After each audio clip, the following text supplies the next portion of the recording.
Cailleux-sur-Mer, petite ville tout entière tournée vers la mer. Entre les habitations et la plage, un immense boulevard, presque 2 km de long, inauguré en grande cérémonie il y a près de 50 ans par le maire de l'époque, Robert Cizère, général en retraite. Une voie large, des places de parking pour accueillir des touristes plus nombreux, c'était l'esprit de l'époque. Aujourd'hui, on aspire à autre chose. Une chaussée en meilleur état, des espaces plus accueillants pour les piétons ou les cyclistes. La municipalité, épaulée par le syndicat mixte Baie de Somme et un cabinet d'études, travaille depuis 3 ans sur un grand projet de refonte du boulevard. Le 26 octobre 2023, une réunion publique a réuni près de 150 personnes. On a beaucoup travaillé ces années, on s'est dit avec Jean-Paul, c'est la 4e réunion de concertation. Le questionnaire nous a énormément nourri, vraiment c'était extrêmement riche et je trouve que c'était une très très bonne idée de la commune de l'organiser et qu'il y a eu énormément de réponses, enfin, vraiment les caillolais sont mobilisés, donc on a travaillé avec tout ça. Des réunions pour informer, mais aussi pour écouter. On a repris le maximum de choses pour vous satisfaire au maximum, pour que ça soit le boulevard maritime, non pas de la commune de Cailleux, mais des Caillolaises et des Caillolais. Préambule essentiel, tout le système hydraulique du nouveau boulevard est conçu pour mieux absorber les débordements des coups de vent et tempêtes dont Cailleux subit régulièrement les effets. Une meilleure protection, mais pas une bulle. Cailleux a une culture de risque, a l'habitude de savoir que la mer peut venir. Demain, ça peut toujours arriver, même avec nos travaux. C'est-à-dire que dans une tempête extrême, la mer passera encore. Donc il faut garder aussi cette culture-là, savoir que ça peut arriver, le savoir dans les constructions qu'on va prévoir, dans les habitations, etc. Un grand principe, la circulation sera à sens unique. Aujourd'hui, c'est un double sens. Demain, c'est un sens de circulation descendant, du nord vers le sud. Mais malgré tout, on a une largeur circulable de 6 mètres. Alors non pas pour que les voitures les utilisent quotidiennement. Les aménagements feront que les voitures verront bien qu'elles sont cantonnées sur une largeur plutôt de 3 mètres. Mais très important pour, en cas de tempête, permettre aux tracteurs de l'Azote des Bachans, qui est parfois amené à faire des rechargements massifs, à pouvoir circuler, eux, de manière exceptionnelle à double sens. Donc ces jours-là, tempête, avis de la commune, à mon avis, la circulation sera interdite sur le boulevard et la place sera donnée en fait aux tracteurs pour agir. Tout le long du boulevard, un petit muret pour ralentir les vagues en cas de tempête et faciliter l'infiltration de l'eau dans la digue de galets et les noues prévus pour cela. Ce mur ne sera pas fermé tout le long, il y aura des ouvertures, en fait exactement aux endroits où on les trouve aujourd'hui. Il y aura une voie de circulation pour les piétons et une piste cyclable clairement séparée. Bois, béton, galets, les matériaux sont adaptés aux intempéries de front de mer. On est dans la sobriété. Sobriété, par exemple, sur les plantations. Souvent, ce qui coûte cher, c'est les espaces verts, les plantations dans les nouveaux aménagements.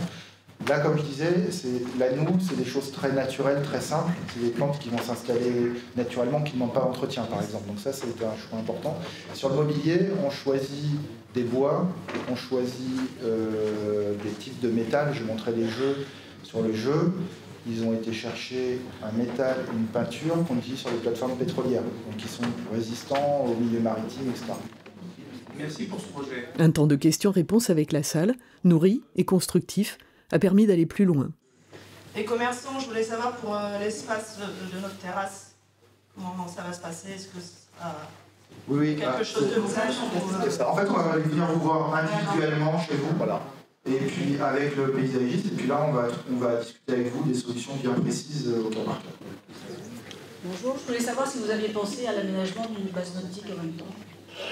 C'est dans les tuyaux. Nous travaillons, nous avons pris un architecte pour travailler sur une future base nautique à Cailleux, à l'endroit actuel donc de la voile et du longe-côte. Est-ce que l'accès à l'eau pour les voileux et les randonneurs et le longe-côte, on aura ça? Parce qu'on ne le voit pas sur votre plan. Il est prévu aussi de rencontrer donc la présidente du longe-côte et le président du club de voile de Cailleux pour connaître leurs attentes pour le passage, on pourrait dire, des plaisanciers éventuellement pour aller donc de la base nautique vers le front de mer. Ça c'est évident.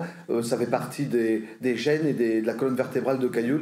La voile, tout ce qui est au niveau du nautisme fait partie intégrante de la vie caillolaise. Qu'en est-il pour les cabines commerciales qui sont sur le trottoir, sur le boulevard? Avec une voie pédestre et puis une piste cyclable, on n'a plus trop de place pour les cabines commerciales, c'est évident. Il va falloir replonger et retravailler une zone pour pouvoir replacer ces cabines commerciales. En interne, nous avons déjà travaillé un petit peu sur le sujet, donc on a des propositions à faire. Le stationnement ne doit pas tarder trop. Il est en épi, il est longitudinal, et est-ce que le nombre de places, il est supérieur ou inférieur à... Alors, au départ, c'est du longitudinal. Voilà. C'est du longitudinal, sauf tout au nord, voilà, à l'entrée, tout au nord, si on a sur un plan là, qui montre, là on va retrouver de manière plus dense du stationnement en épi, plus qu'aujourd'hui, parce qu'il y en aura, voilà. Donc ça c'est la solution qu'on a trouvée parce que j'ai rappelé les contraintes de circulation des camions, etc. Ensuite il y a eu un bilan sur le stationnement qui a été fait, qui était globalement un peu moins sur le boulevard, mais on a envie de dire tant mieux, parce qu'on trouve plein d'autres choses à la place et il y en a besoin. Aujourd'hui, je pense que vous ne trouverez pas en France un boulevard maritime avec autant de stationnement qu'à Cailleux. Ça prend une place, voilà, donc on est plus raisonnable tout en ayant encore de manière importante, on ne réduit pas tant que ça, ce qui permet aux usagers des cabines de plage, etc. d'accéder. Par contre, ce qu'on avait vu, c'est que en fait, il y a des capacités sur toutes les rues perpendiculaires qui en fait vont aussi changer et à l'arrière. Puisque en fait on change le sens de circulation du boulevard en sens unique, donc ça va changer aussi les rues perpendiculaires qui vont passer à sens unique, certaines dans un sens, certaines dans l'autre. Et l'arrière aussi, ce qui va donner plus de place pour retrouver plus d'espace pour retrouver des places de stationnement nouvelles. Et donc globalement, voilà, on a quelque chose qui fonctionne bien. Et puis ce qui est dans l'idée, ce qui est étudié, c'est que dans les périodes de pic, vraiment de pic important, la fête de la mer ou autre, là il y a les prairies au sud et au nord qui puissent être ponctuellement ouvertes quand vraiment il y a énormément de monde. Par le stationnement, il y a un mot qui a été prononcé, c'est payant. Forcément que ça va rester payant, c'est clair. Mais on n'envisage pas de faire Cailleux payant entièrement. On veut simplement faire payer le Hourdel et puis la zone touristique de Cailleux, donc le boulevard et la rue arrière. Tout le reste, on veut garder ça gratuit parce que Cailleux, ça reste quand même un territoire familial. Il faut aussi ne pas tirer de l'argent partout. Et il faut aussi montrer qu'on puisse se garer comme on veut sur le territoire. Ça, c'est important. Vous savez, on a un marché qui marche bien. Bon, avec moins de commerçants, on a perdu beaucoup de commerçants suite à la crise sanitaire. Il y a beaucoup moins de commerçants, malheureusement. Mais l'été, on a un marché qui marche vraiment très très bien. Et je ne me vois pas faire payer des gens pour venir au marché, quoi. Je ne me vois pas du tout. Et aujourd'hui, il faut garder cet esprit un peu de bien vivre ensemble, du bien vivre au pays. Il ne faut pas perdre, il ne faut pas prendre de l'argent partout, je pense. Ouais. Mais j'ai peur qu'une piste de skateboard sur la plage, le long du... ça ne va pas être très joli. On a pensé qu'il fallait aussi que notre boulevard soit aussi récréatif un petit peu, et puis qu'il fasse profiter aussi aux gamins, parce que on a quand même une station familiale à Cailleux, et que si on a des endroits pour que les gamins puissent s'éclater un petit peu, ben c'est le moment ou jamais de le faire. Vous savez, le boulevard va se faire ici, il ne sera plus avant 40 ou 50 ans, donc c'est peut-être l'occasion aussi pour les jeunes de pouvoir avoir un petit espace pour s'amuser. C'est une piste avec des virages, des bosses, et en fait le gamin part et ça il régénère son énergie en permanence. Et il a moyen de faire un tour, 2 tours, 3 tours comme ça. Alors au niveau bruit, il n'y a pas de bruit. Au niveau population, parce qu'on a tendance à voir sur les skateparks traditionnels, je dirais des gens qui zonent un petit peu, des ados préadultes qui viennent boire, fumer et autres. Et sur le pump track, on ne voit pas ça. C'est marrant parce que je me suis fait la remarque il y a 2 jours et c'était plutôt familial que préadulte un peu paumé.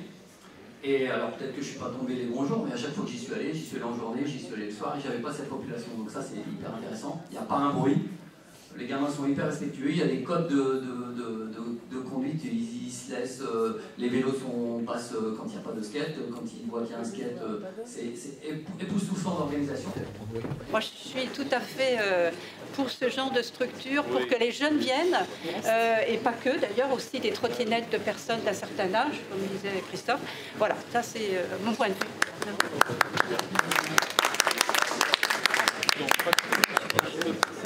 On a parlé aussi d'espaces protégés pour garer les vélos, de sanitaires, de tri sélectif, de l'éclairage public.